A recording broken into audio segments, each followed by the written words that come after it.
Assalamualaikum warahmatullahi wabarakatuh. Selamat siang, salam sejahtera buat kita semua. Terkhusus selamat beraktivitas dan berbahagia teman sejawat dokter dimanapun Anda beraktivitas, dimanapun Anda berada. Pada siang hari ini saya ingin memberikan pendapat tentang apa yang terjadi saat ini, ya, yang menjadi sorotan baik di organisasi ID maupun di organisasi lain, ya, dan menjadi topik utama pemberitaan media massa terkait dengan apa yang diputuskan dalam muktamar ID di Aceh oleh MKEK dengan pemecatan Dr. Terawan. Teman sejawat dimanapun Anda berada. Jadi dan pemerintah sudah memberikan respon yang sangat cepat terhadap hasil muktamar tersebut dengan kalau kita baca di media dari kemarin dan hari ini, bahkan hari ini ada konversi dari ini nanti terkait dengan masalah ini, sepertinya bahwa pemerintah akan mengambil alih perizinan praktek, ya, para dokter yang bekerja di pelayanan. Saya ingin menggarisbawahi peran pemerintah di sini dalam untuk mengambil alih perizinan praktek dokter, ya, tentu saja di Indonesia, ya. Nah, yang menarik bahwa sebenarnya yang harus kita tahu bahwa ID ini adalah satu-satunya organisasi dokter di Indonesia yang diakui oleh pemerintah. Jadi memang tidak ada lagi organisasi dokter yang diakui, ya, yang masuk dalam regulasi pemerintah untuk mengatur keberadaan, ya, peran, fungsi, tanggung jawab dan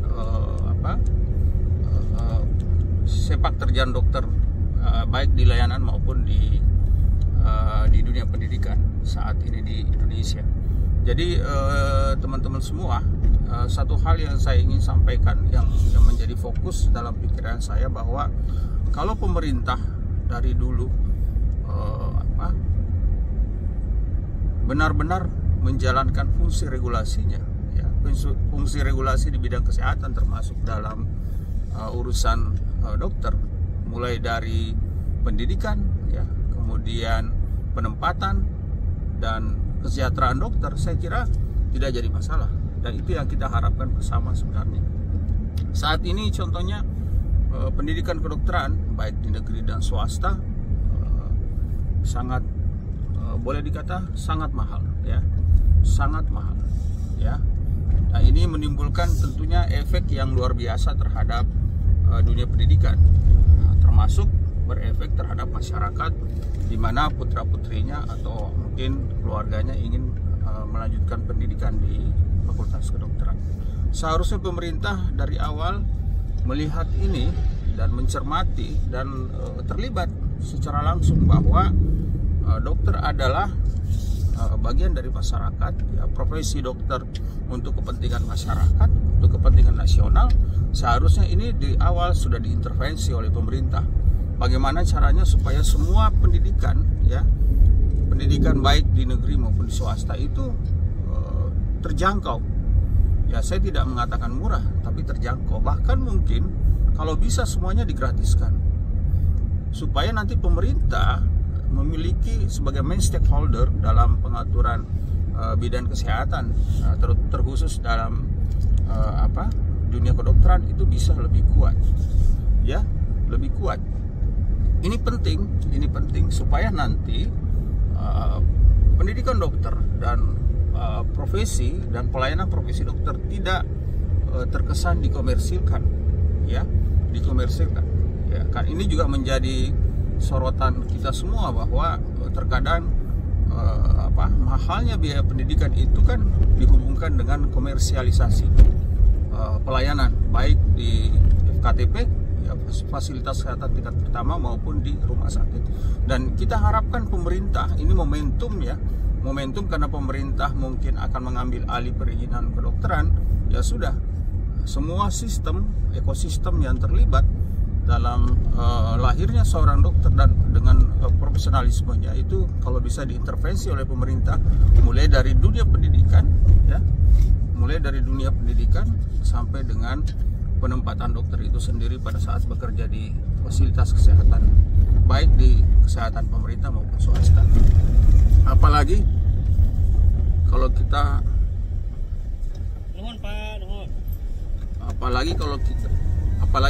hubungkan saat ini dengan target pemerintah untuk mencapai universal health coverage, di mana seluruh masyarakat Indonesia, seluruh individu di Indonesia masuk menjadi anggota BPJS Kesehatan, teman-teman semua.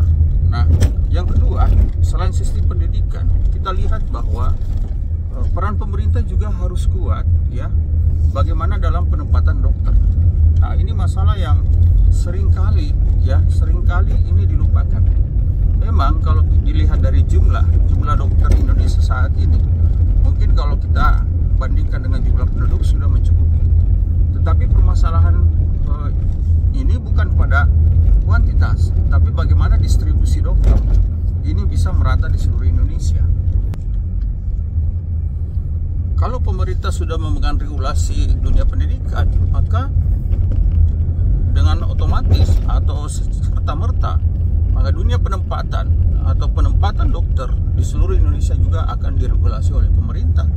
Artinya apa? Penempatan kan berkaitan nanti dengan keluarnya surat izin praktek. Dan karena pemerintah yang mengeluarkan surat izin praktek, maka dia bisa leluasa untuk menempatkan orang di mana saja. Nah, saya kasih contoh. Kalau seorang dokter ingin praktek, contohnya, maka pemerintah bisa regulasi. Saya akan berikan surat izin praktek kalau kamu praktek di Papua, kalau kamu praktek di Kalimantan, kalau kamu praktek di, contohnya di Flores, atau di NTT, atau di Momere, atau di Palangkaraya, ya, atau di Pulau Weh, ya, atau dimanapun di seluruh Indonesia. Ini regulasi ini, kalau regulasi SIP dipegang oleh pemerintah, artinya pemerintah punya hak dan kewajiban untuk menempatkan dokter, ya, di seluruh Indonesia sesuai dengan kepentingan masyarakat. Dan kita tentu berpikiran positif bahwa pemerintah tentu akan menempatkan dokter sesuai dengan kepentingan masyarakat, kebutuhan masyarakat pada saat ini dan pada saat yang akan datang. Nah, ini yang saya harapkan nanti sebenarnya ini. Jadi apa yang terjadi hari ini kalau pemerintah pun akhirnya mengambil alih perizinan dokter, artinya banyak harapan yang kita inginkan terjadi, termasuk bagaimana pemerintah bisa mendorong dokter untuk bekerja di pedesaan dan terpencil Indonesia yang saat ini jumlah penduduk yang berada di daerah tersebut itu hampir sama dengan perkotaan. Sementara fasilitasnya mungkin sudah ada, tetapi sumber daya manusia kesehatan, khususnya dokter, itu belum tersedia secara merata di Indonesia. Dan ini angin segar saya rasa. Jadi kalau ini kebijakan dijalankan oleh pemerintah, saya kira kita punya peluang besar bagaimana mensejahterakan masyarakat, ya, di bidang sosial dan ekonomi, dengan menggerakkan bidang kesehatan sesuai dengan standar pelayanan kesehatan yang kita inginkan bersama untuk kesejahteraan masyarakat. Kemudian teman-teman semua, ya, yang mungkin mengikuti monolog saya ini, yang saya ingin sampaikan juga bahwa IDI sebagai organisasi satu-satunya dokter di Indonesia, ya, pada dasarnya bekerja untuk membantu dokter, membina dokter, ya, dengan berbagai cara. Bagaimana mengangkat harkat dan martabat dokter, bagaimana melindungi dokter dan bagaimana peran IDI untuk melindungi masyarakat. melindungi pasien, melindungi Indonesia, meningkatkan ketahanan nasional di Indonesia. Ketahanan nasional, ketahanan kesehatan, ya, ketahanan kesehatan adalah bagian dari ketahanan nasional. Nah, peran ini sangat penting, sehingga saya kira pemerintah tidak akan terlalu tergesa-gesa memutuskan sesuatu yang mungkin berhubungan dengan organisasi ID tanpa mempertimbangkan, tanpa melibatkan ID dan tentu saja stakeholder yang berhubungan dengan kesehatan, ya, untuk duduk bersama merumuskan apa yang terbaik buat masa depan Indonesia, masa depan kesehatan, masa depan dokter di Indonesia. Ini penting kita garis bawahi, ya, bahwa tidak ada yang bekerja sendiri. Pemerintah tanpa ini juga tidak bisa bekerja, ya, bekerja khususnya di bidang pelayanan kesehatan.